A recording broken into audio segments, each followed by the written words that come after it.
Welcome everyone, wherever you are in the country. This is the second of two free safety meeting webinars that we have run this month to acknowledge and participate in National Safe Work Month across the country.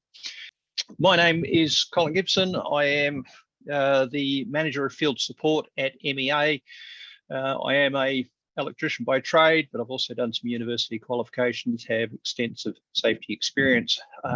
Within the organisation, I am responsible for ME Safety, our HRCW program, our National Field Support Advisor team, and just as an aside, I also run Excellence Awards for the Tradesperson and Apprentice Year Challenges. So that's just a little bit about me. So what we're covering. We're looking at Heights today. We're going to have a look at some recent accidents and penalties. What is working at Heights? We'll talk about risk assessments and SWMS for managing those.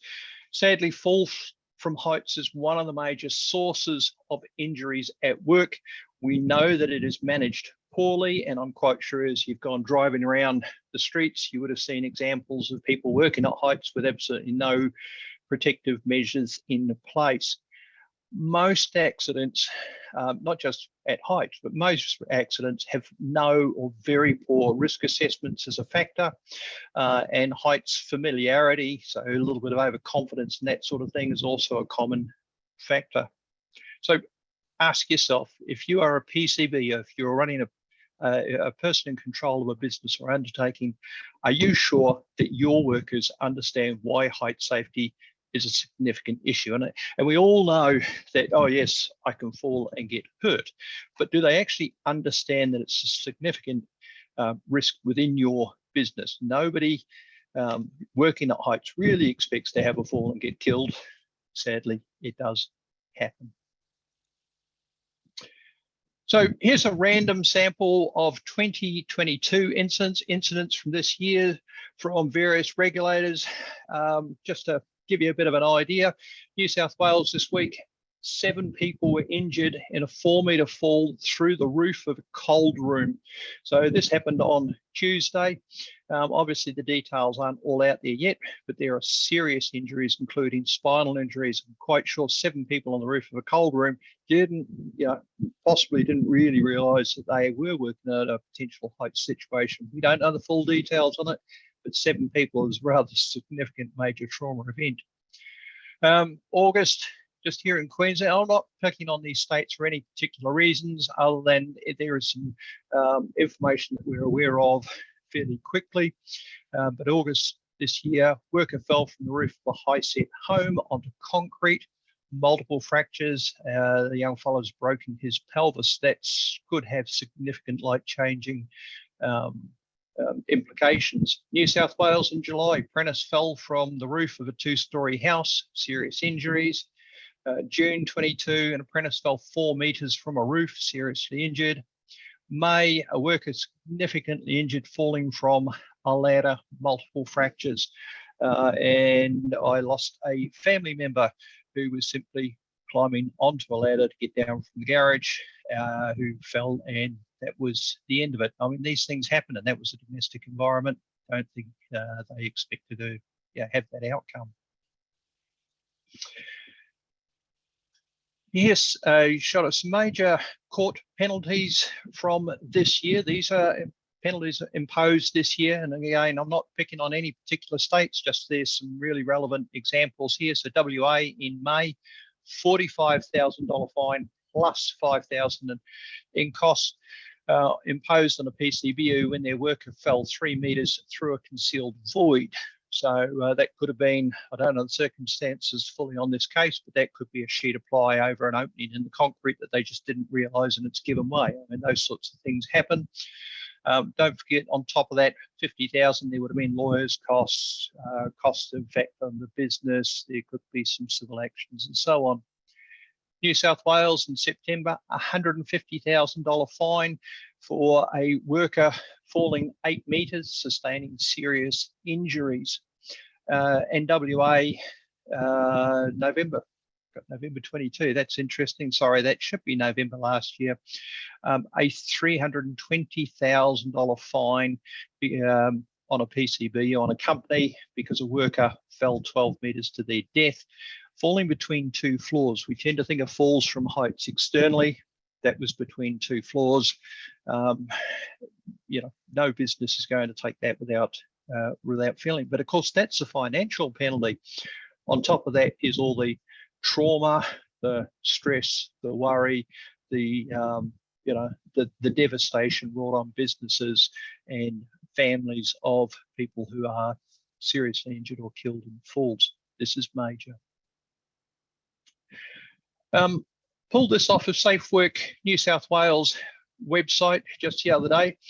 Most serious and fatal falls are from roofs, ladders or scaffolds and from a height of between 2.1 and 4 metres. So 2.1 to 4 metres, that's, yeah, if we think about that, that is the range that most domestic and light commercial roofs would fit within that band. It's probably the band of work where ladders are easily portable, relatively cheap and accessible. And so, you know, highly possible that a lot of those are represented because of that portability and use. And probably above the 4 metres, people would tend to go across to things like EWPs, certainly professionally installed scaffold. If we look at high-rise buildings, they've normally got attachment points, work positioning systems. But the majority of falls are for, you know, a relatively low height, I guess you could say. Most people generally, the higher we go, the more careful we become. You know, these sorts of ranges, people do tend to get a little bit blasé. And I remember being a kid standing, you know, climbing up on the roof when the old man couldn't catch me and thinking it was great to jump to the ground, pretending to be a parachutist and getting away with it most of the time, or walking away with a bit of a twisted ankle. It was not uncommon back then. So what is considered heights? There is actually no clear definition. People have died falling over at ground level. Heights is effectively where you can fall from one level to another. So it's not just roofs.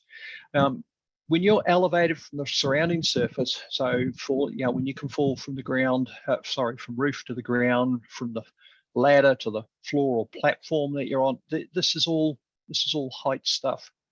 I was on a work site a number of years ago where a gentleman was killed. He was on the tracks of a dozer. The tracks were 1.6 metres high, so he's on the top of the tracks, the dozer doing a job on the outside of it, fell over backwards and died.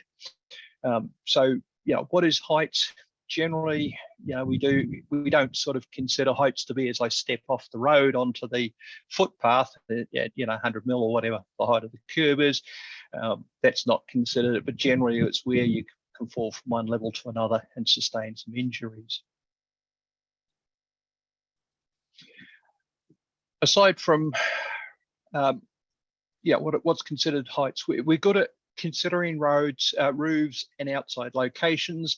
Lots of people tend to miss that heights can also be inside, like lift shafts or working on balconies. So there's been some recent media on shopping centre incidents which shows, you know, heights risk and that within buildings.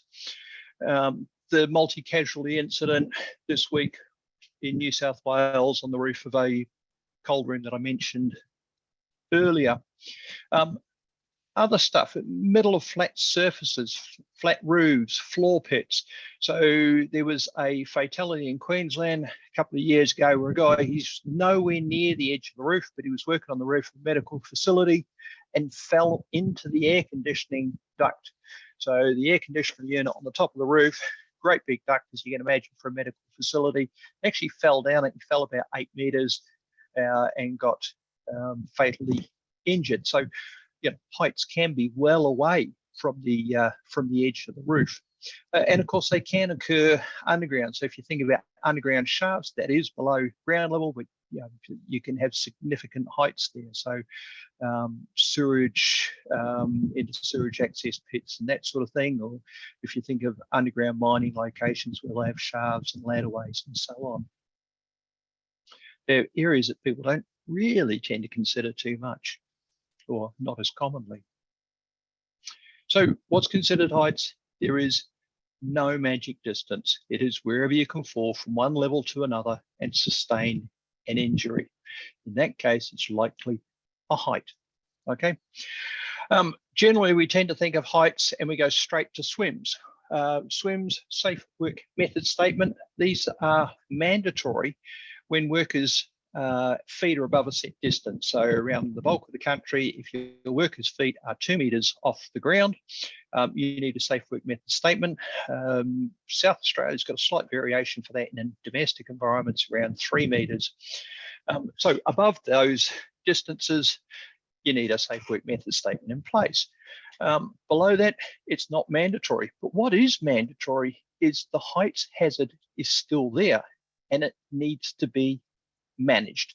So people tend to think about heights as above this magic distance where I need a SWMS, and then they start to put some things in place, and below that they tend to get a little bit lax around it. We don't tend to consider a lot, or a lot of people don't tend to consider a lot about, hey, I'm halfway up the ladder, working on the eaves, attaching maybe an antenna mast, and thinking this is heights and what have I got to do to control it.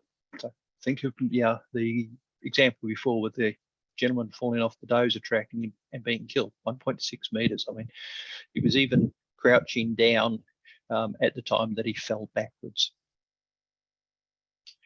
So where do I start with this? Well, it starts with management commitment.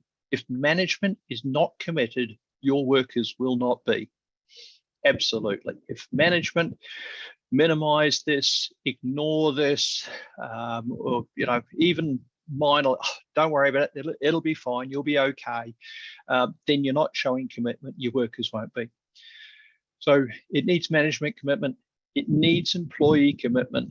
I have seen examples over the years where management got some wonderful practices and processes in place, but the employees weren't committed to it and things can happen.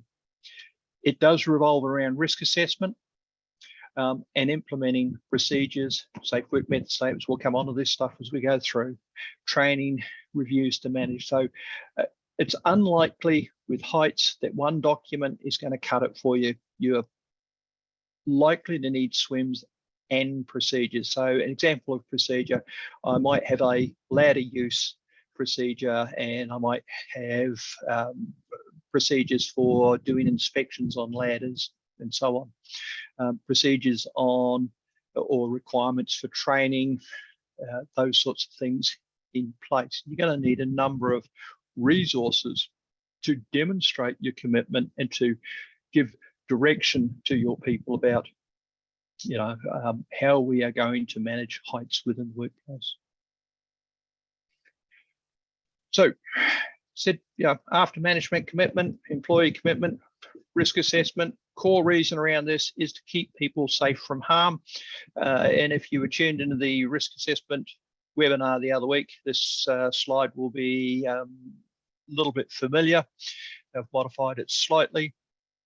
Most accidents happen where people saw the issue beforehand, but just failed to appreciate or consider its, what it could lead to. But you need to identify the hazards that may cause a fall. Assess the risks posed by that fall. And it might be minor. We're not going to fall very far. I might sprain my wrist. I might drop the goods and smash the lamp. But it could be major. Hey, I could actually fall over here, and maybe it's not that far to the ground, but the impact of that is, and I roll out to the road and get squashed by a truck. Those things need to be considered. Identify the controls to manage the hazard. So, can I work at ground height instead of using a ladder? Can I use an EWP or scaffold or edge protection instead of fall arrest? And we'll come on to some of these things in greater detail soon. Don't just focus on the task. Consider what else could go wrong. Where could workers wander to? So we're on a roof space, we're doing a job over here. Could they, for some reason, end up over there, and what are we going to do about that? We know the edge of the roof or the surface is a little bit dodgy over that side, so what else could I do? So I might do a risk assessment for the job, but also do a risk assessment to control people accessing other areas. So what else is in the area? Weather. Weather's a significant one at this stage. Electrical. I mean, there was a fatality a couple of years ago in New South Wales. Gentleman on a metal roof. They were lifting some scaffold poles around, managed to contact the high voltage lines, which then livened the roof, and a significant injury event there. You need to ensure that everyone is aware of the hazards and controls, and it is highly likely with working at heights, training will be required. Either training to use equipment, fall arrest equipment, training to use ladders, training to use EWPs, but it will also be training on your processes, your procedures, your safe work method statements. So when and how do I do a risk assessment? Well, obviously, before the work commences. There's absolutely no point doing it afterwards, even if you flag things afterwards. That's not when you do a risk assessment. It's before the work commences. You need to involve everyone, including apprentices, novice, inexperienced workers. And you need to ask, what could go wrong? What could hurt us? What could hurt someone else? How do I control this? Don't let your desire to complete the task override the risks. Okay, so I'll give you an example on this one from just over a month ago, and I used this with the risk assessment webinar recently. We had a case with a company tradie, an experienced tradie, 5-minute job on the antenna on the peak of a roof of a 2-story house. It's a Friday afternoon. They didn't have any height safety equipment in the vehicle. They'd left it back at the workshop. Workshop was only about a 5 or 10 minute drive away. And, do I do this or don't I? Well, they didn't do a risk assessment. As the young tradesperson was climbing onto the roof, there was a very brief shower of rain. This shower of rain was of incredibly brief duration. It was less than a couple of minutes. Okay, but now the roof was damp. Considered he was heading off up to the apex of the roof. So off he went, started to do his job, lost traction, slid down the roof, off the edge, landed on the concrete from a 2-story house, broken pelvis and other injuries. It's as simple as that.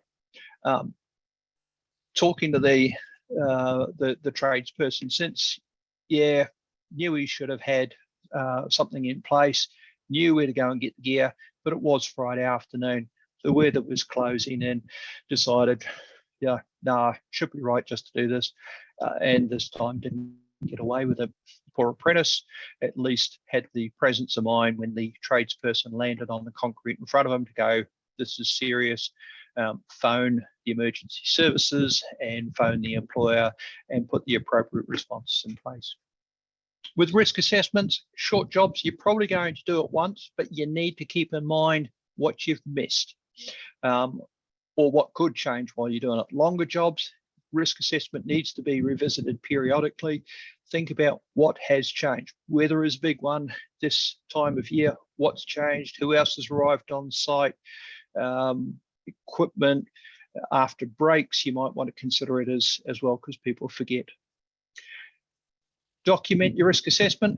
It's not mandatory, but how do employees evidence that they're doing them if it's not documented? How do you as a PCBU in control of the business do effective monitoring and reviews to see your processes, are things working if it's not documented?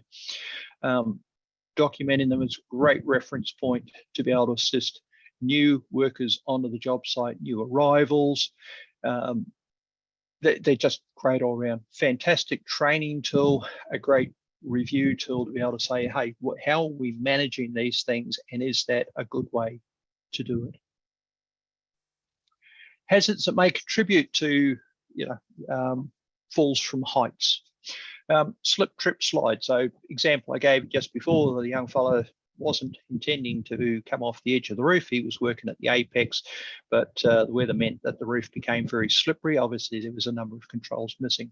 Catch points, things that, you know, as we're moving around, could catch and cause me to become unbalanced. The weather, polycarbonate sheeting.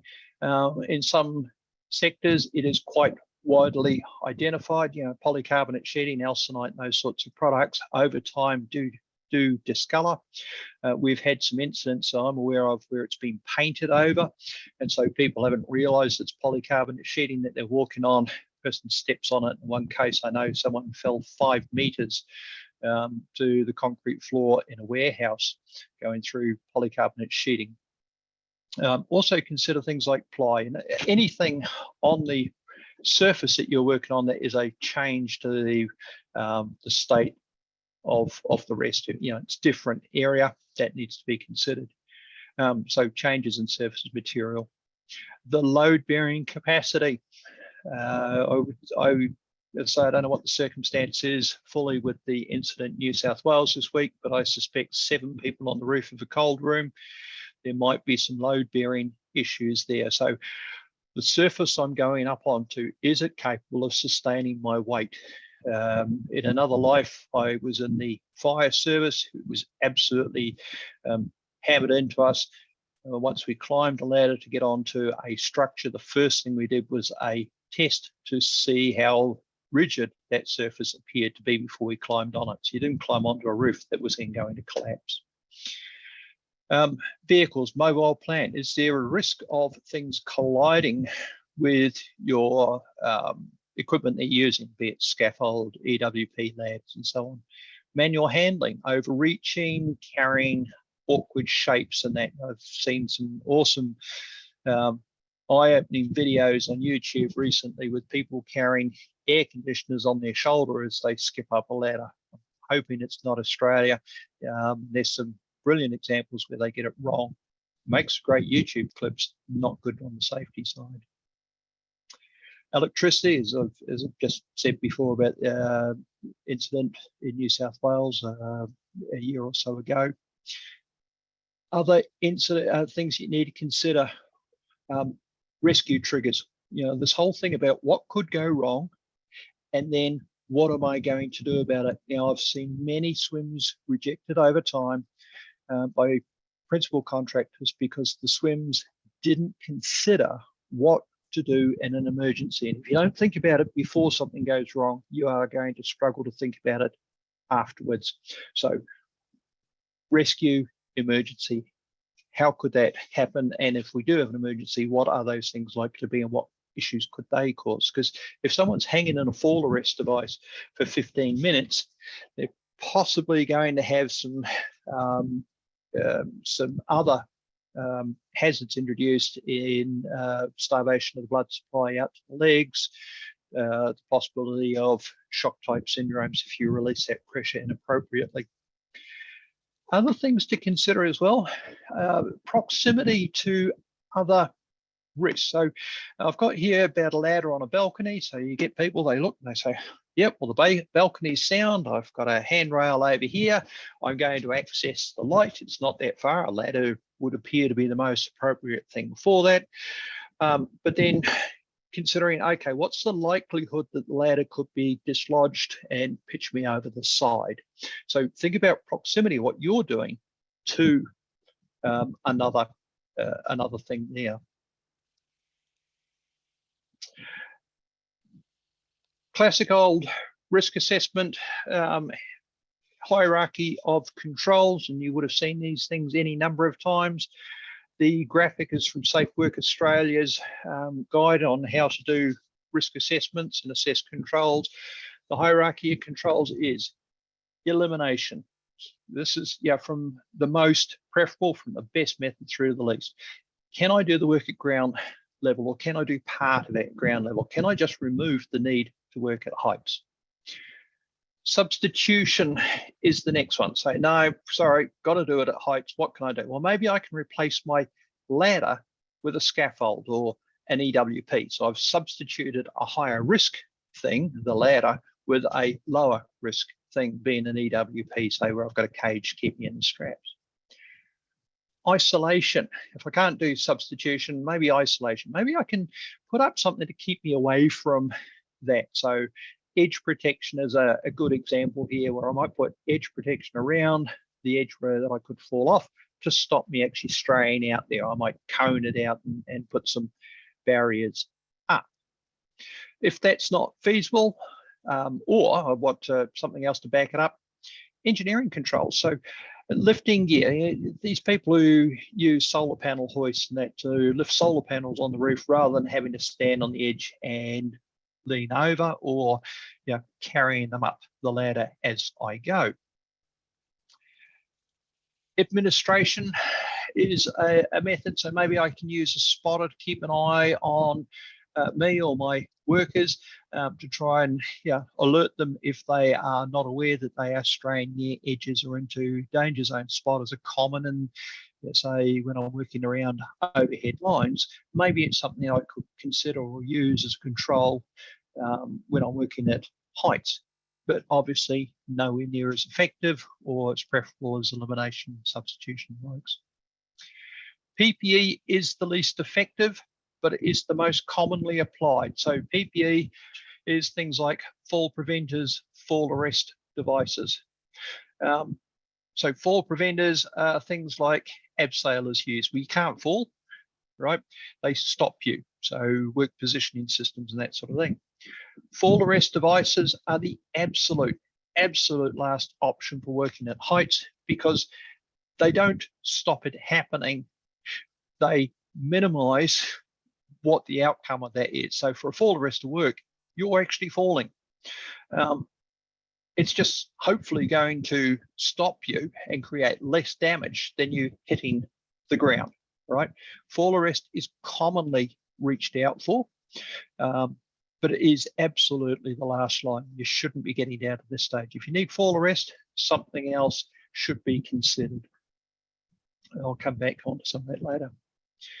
For the controls, you need to document them. Documentation ensures everyone is on the same page.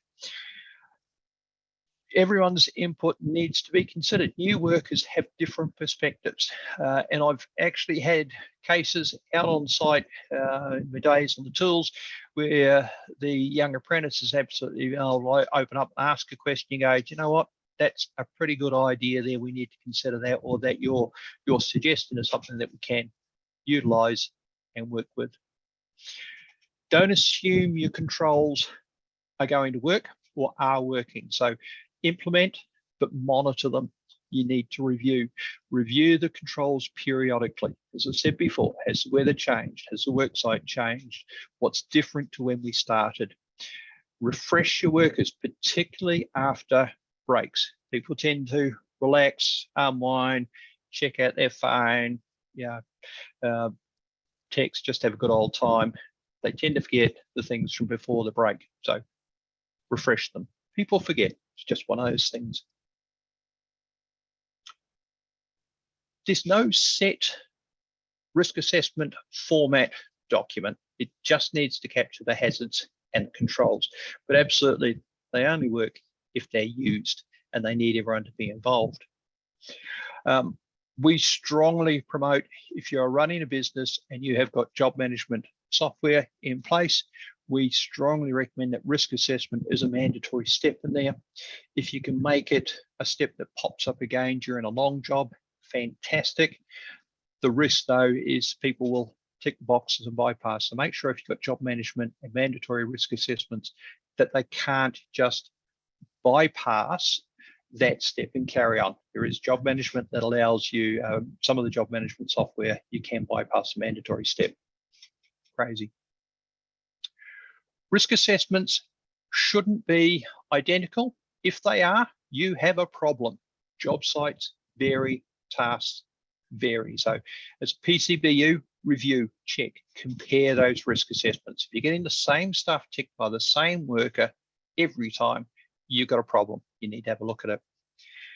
Review also will show you other things, like if fall arrest devices are being used frequently, you need to have a look about what can be improved. They are the least effective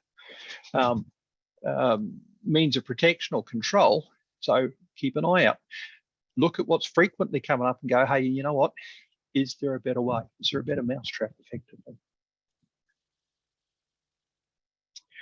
So you're going to need procedures. I'll cover SWMS in a moment. Say SWMS are mandatory in some circumstances. I'll come on to SWMS soon.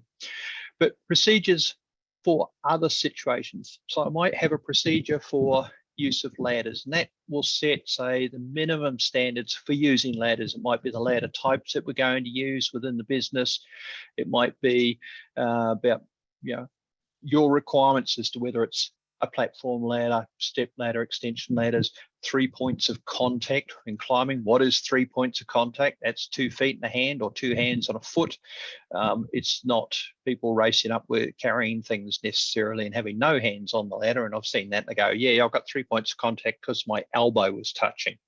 No, 3 points of contact is about good, solid physical things that you got that lock onto the device. Your procedure will cover things like carrying equipment, working from the ladders. Overreaching from ladders is a significant cause of people falling from them. They overreach, ladder gets unstable, out they go. So procedures for doing those sorts of things. You're going to need procedures for inspection processes, ladder inspections, fall arrest, EWPs, and how to use them. It seems basic that people will phone up, go, I don't know how to do a ladder inspection. Okay, well, these are the things that you need to check. So by documenting, having a procedure, you can put that out to your workers and have them complete the relevant inspection.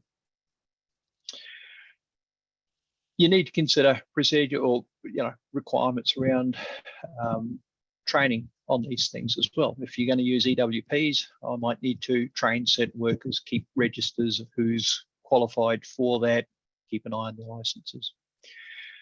Consult the workers, consult external sources. And external sources, I mean regulators. The regulators across the country have all got great resources to do with working at heights. And if you can tap onto the inspectors, the regulators, they are a wealth of experience around this because it is such a big issue. Industry associations like ourselves have great resources around it. Work health safety consultants. Okay, so think about whom else, if you don't have the skills within the business, or if you need another set of eyes, whom else can I tap on to give me some of that support? So that's about the procedures there. So let's have a look at SWMS. They safe work methods statement, these things came out or really started coming into their fore in the 80s. They've had a whole bunch of names over time. It really doesn't matter. SWMS is the most common term now because this is what is mentioned in the legislation. But what does it do? It makes sure that everyone understands how we're going to carry out this task in a safe manner. It's a detailed, documented risk assessment, effectively on steroids, but it does have very specific legal requirements and standing because it is mentioned specifically in the health and safety regulations across the country. Are height SWMS mandatory? Well, yes, where your feet are 2 meters or more above the ground. I said about 3 meters in South Australia on domestic, okay?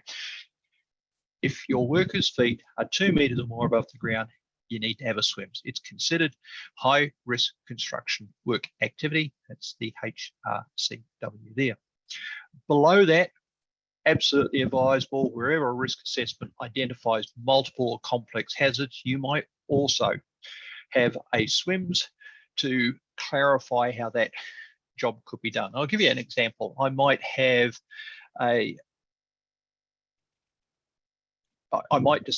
sorry, I've just lost my screen there for a moment.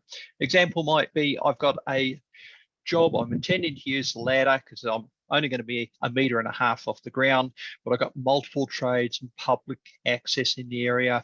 I've got risk of deteriorating weather. I've got some manual handling because I've got a difficult shape to lift up.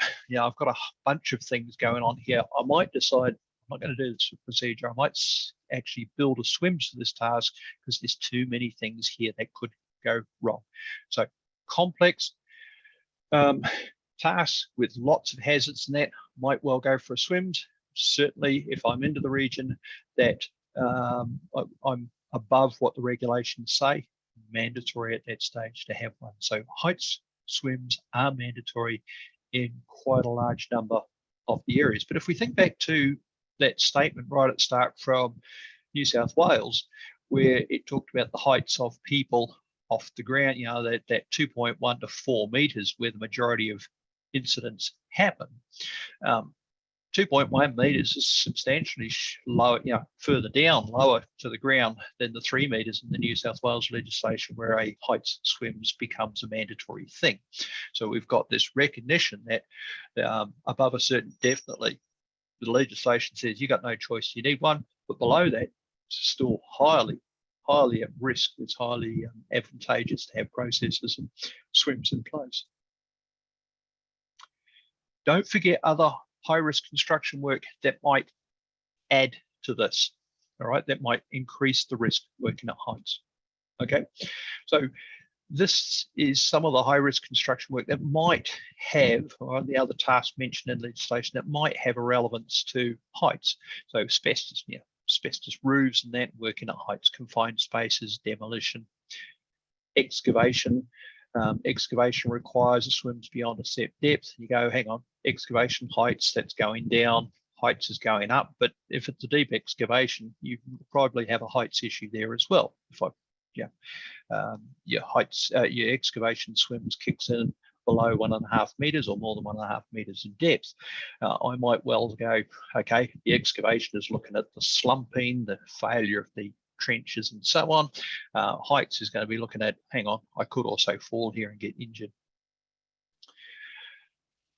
I can combine SWMS together to address a particular task. All right. Now, SWMS on these topics are available for MEA members as a template, right? MEA and, you know, some of the regulators, Safe Works Australia, you know, have various SWMS templates available. They are just templates. They need to be modified for your business. If you're an MEA member and you have ME Safety, you can access these via your login.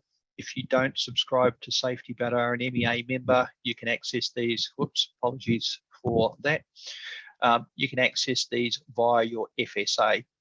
And MEA Safety subscribers have access to 36 templates, obviously covering SWMS and a whole bunch of other stuff. Non-subscribers have them for 10 high-risk construction tasks. There's 16 SWMS they can get through their FSA. If you're a non-member, that's all right. The regulators have great resources available, a lot of guidance material. You could go to industry associations. There are various OHS subscription services. There are workplace health and safety consultants out there. Or we know that companies, you know, tap onto their mate while they're down the pub. Hey, I've got no idea about this SWMS thing. If you're a non-member and you don't understand SWMS, feel free to give us a call. We won't give you documentation, but we will give you some guidance, support, and direction around where you can find that stuff. Obviously, we would talk to you about the benefits of joining as well, but my team are very good at helping non-members with general direction around, okay, you need to consider this and you need to consider that, and this is where you can find some results. All right. So how does Heights SWMS aid safety? Okay, big picture. They've got to be practical, usable, and available for all. It's the number of times I know of incidents happening where the SWMS wasn't available, so workers went out without one, all right? Or workers I know of instances where workers have identified, well, I just couldn't follow the SWMS, it wasn't understandable. It should set out, or it must set out the work activity in a logical sequence. So start at the beginning, work through to the end, okay? It needs to identify the hazards, describe the control measures, and you can combine these things together. So let's say I'm working on a roof, I've got an AC unit to install. I could have a separate SWMS for working at heights and a separate one for electrical, you know, because I'm installing this air conditioning unit, or I might put it together and have a SWMS for installing an air conditioning unit on a roof. It doesn't matter which way you go, as long as your staff, your workers are aware of these, understand them, and are going to comply with them. You can combine your swims with another business as well. So I'm on the roof with the air conditioning. I've got another company, maybe a plumbing firm or a building firm coming in to do some work with me. Maybe I've got some cranes coming in to lift it up. Each contractor, each business could run their own swims for doing their part if they want, or you could sit down together and go, hey, we're going to do this together. We're working side by side. Everyone needs to understand what everyone's going to do and do a combined swims. As long as you're meeting the requirements to manage that document to create a safe environment for your workers. Specifically, these things describe the activity being undertaken, but it is a safety-focused document, not a blow-by-blow, how do I do the job, all right? I've seen safe work method statements become, this is how you do it, set this, do this thing X number of times, this reading should be whatever, which becomes effectively a commissioning document or whatever. A SWMS is a safe work method statement. If you've got other stuff in there, you need to consider, am I making this thing too complex? Am I teaching people to do what they already know how to do? This is a safety document. It needs to identify the resources, manpower, skills to the task. If I am working at Heights, skills are probably going to include some training around that. Use the hierarchy of control, the eliminate, substitute, isolate, engineering, administration, and PPE hierarchy. Remember, PPE is the absolute last that you should be looking at. So what must the SWMS identify? All high-risk construction work involved in the SWMS. So if I'm installing my AC unit on the roof of a building with Super 6 sheeting, my SWMS would need to identify that in this is heights, high-risk construction work, asbestos, high-risk construction work, and electrical high-risk construction work. It might also then address a number of other things, but it will need to state that these tasks are in here. Identify the hazards relating to the tasks, the associated risks, how I'm going to control that, how I'm going to put them in place, monitor and review that they are working, and who is responsible. This who is responsible is important. You don't want to get into a situation of, oh, I thought that was her job, and so it didn't get done.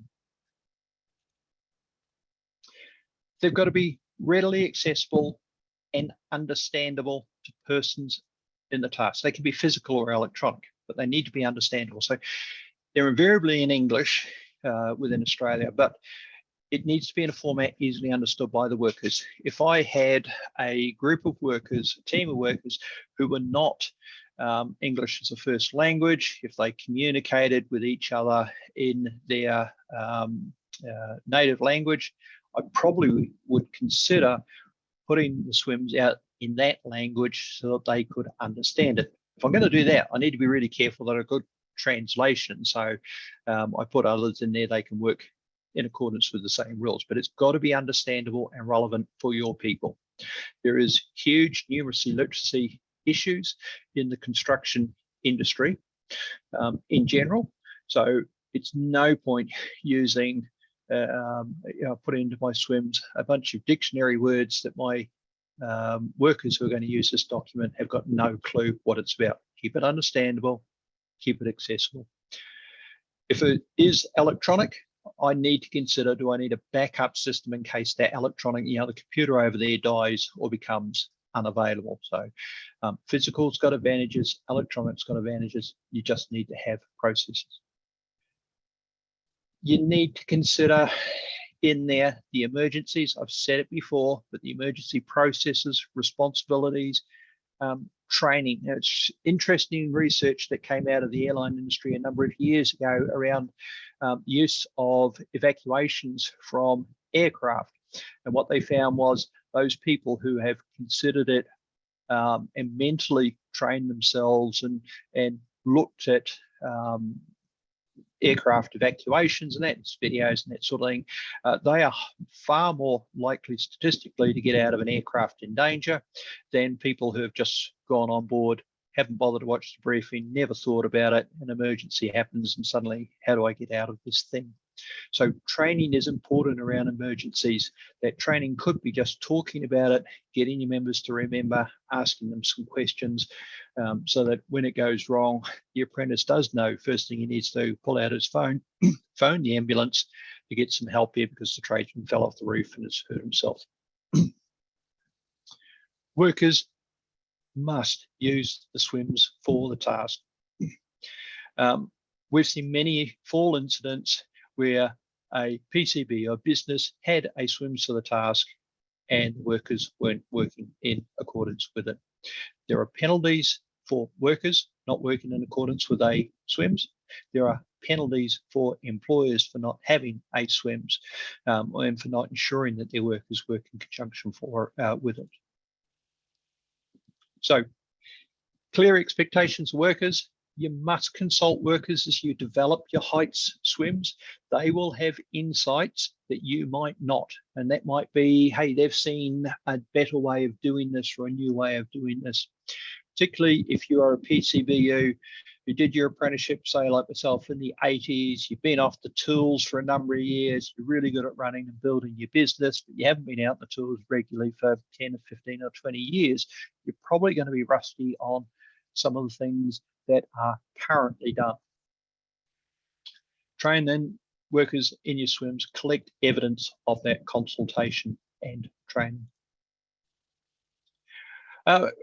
Common mistakes with Heights SWMS, way too complicated. Not adapting generic SWMS for your business, grabbing a template and just pulling it down and not adapting it for your business. Reliance on fall arrest devices and ladders is a big mistake. We had a run a number of years ago when with non-ladder sites where people were putting their documentation and it would say ladders, and so it would get rejected. Not consulting workers, failing to review SWMS before use, just pulling it out and going, yeah, that's what we're doing and go for it, not making sure that the document, this template that you've built and that you think is going to be good for the majority of times that you use it, failing to have a look and go, is that okay for this site? And of course, as I said, not working in conjunction with your SWMS. If you've got a SWMS that is, double-digit pages, 10, 15 pages, it's probably become a how to do the job document. It's probably way too big. People aren't going to look at it. Sorry. People aren't going to look at it and work in conjunction with it. All right.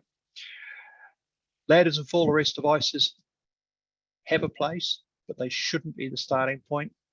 Ladders are great for external lighting access on the outside of a low-rise house, but they're not perfect for everything.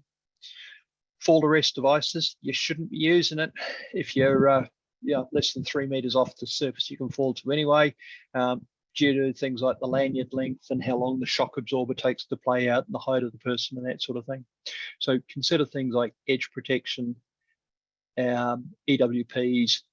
They need a lot more consideration for a lot of tasks. No specified format for SWMS. It's just got to contain the mandated information. There's an array of formats out there.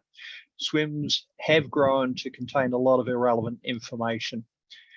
They must be relevant for your workers. We use a standard template. We review it regularly, but even ours do need your attention, your modification.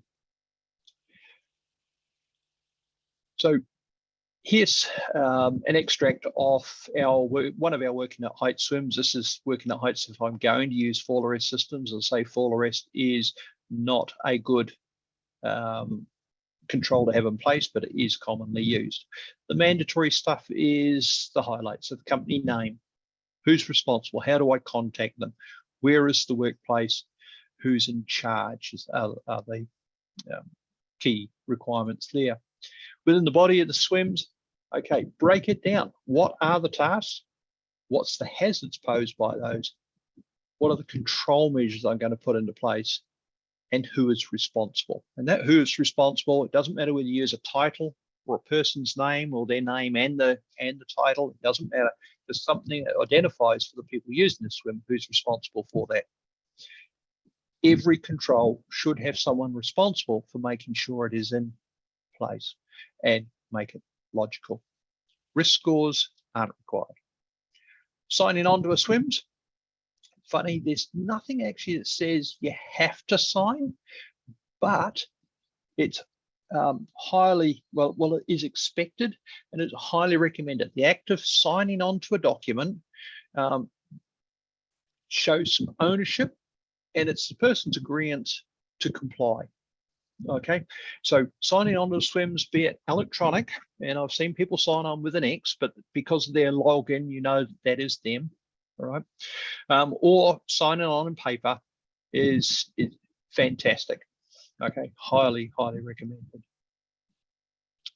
Workers do need to be involved in SWM, so it's interesting around that. They don't have to sign, but they do have to go, yes, I'm going to work in conjunction with that. So signing is a great way of getting that.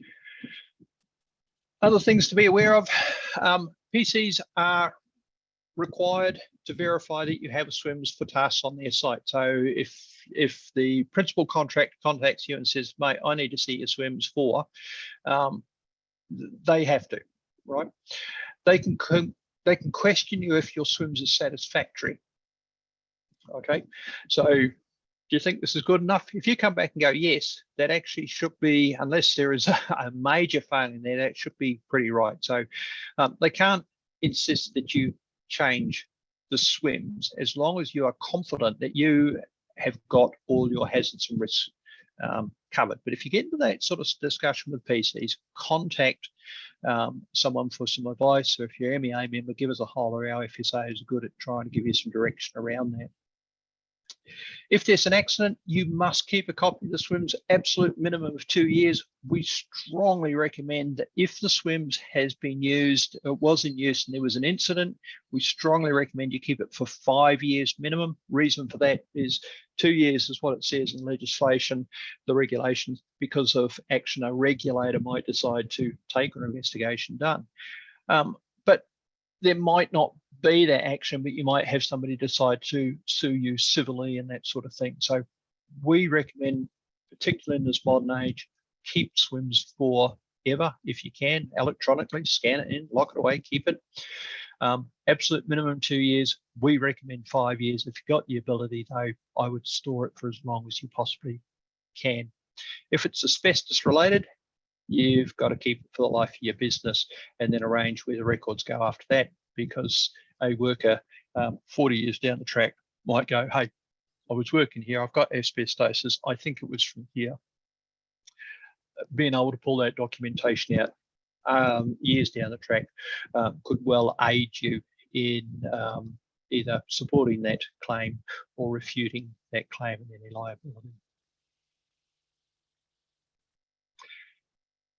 Where do I find a template? If you're a subscriber, go into ME Safety, use your login into the safety template library, and there'll be a graphic in just a moment into the SWMS folder. You can also check out the state regulators, Safe Work New South Wales, WorkSafe Tasmania, all of them. If you're not an ME Safety subscriber, you are a member, contact your FSA or call the 1-300 number. I'll have that up on screen later. If you're not an MEA member, that's fine. Lots of resources out there available. As I say, check your state regulators. You are welcome to give us a call and have a quick talk to us though. Externally sourced templates and documentation are a starting point. They must be adapted to your business. If you're a subscriber to ME Safety, and sorry for those who aren't, I know this isn't relevant, but for those who are subscribers to ME Safety, in the safety template library, there is a tab for SWMS and you can find the relevant document from there. If you can't find or know how to get in, give your FSA a call. Call us on the 1-300 number, as I say, that will come up on the screen later. 1-300 889 198. As I say, a copy of this will come out to you later on, so you'll be able to you'll have those details available. Height summary. As I said, falls from heights are a major cause of workplace injuries, hugely represented. When you consider all the tasks that are done, falls from heights are, I think, overly represented. Heights, regardless of distance, need to be managed. There's that statement from New South Wales website that most serious and fatal falls are from roofs, ladders, or scaffolds between a height of 2.1 and 4 meters. All right. So many serious falls are from below the height that mandatory swims are triggered. Involve your workers in developing your height swims and your heights procedures. Consult your workers' involvement. There's a couple of things with that. You're going to get some great input and ideas, but also there's really great awareness of your workers, of what you're doing, how you're managing this, and it sends a marvelous message through that the management commitment is there. That's where I put right at the start. Where does it start from? Management commitment. Involving and consulting workers helps to reinforce that. Consider less obvious hazards, those things away from the edge. So that polycarbonate sheeting, the roof integrity, those sorts of things. And consider the emergencies. Okay, all of this is designed to prevent it, but if something does happen, then what am I going to do? How am I going to trigger response? And what do those things then pose for me? So yes, I've used fall arrest devices. Yes, the guy's hanging in 12 meters above the ground, nice and secure in his fall arrest. But now I've got some issues about, hey, how quickly can I get him rescued? And are we going to have some serious medical issues and those sorts of things arising?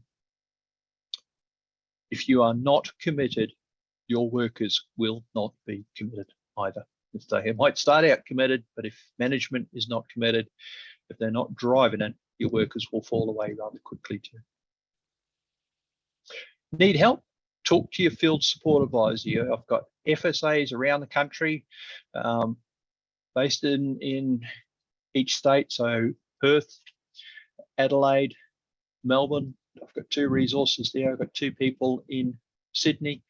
So we cover Victoria. We cover Tasmania from Victoria with Steve. We cover the ACT out of my resources in New South Wales, guys in Sydney. And I've got people in Brisbane and up in Townsville. We cover the Northern Territory from our South Australian resource. Ian regularly goes up to the Territory. So we've got cover around the country. You can phone us 1300 889 198, or you can email us mesafety@mea.asn.au. And as I say, even if you're not a member, you're welcome to send us through an inquiry. We'll give you some basic information. We won't necessarily give you the full documentation, but we'll give you the things that you need to consider. We're here to help.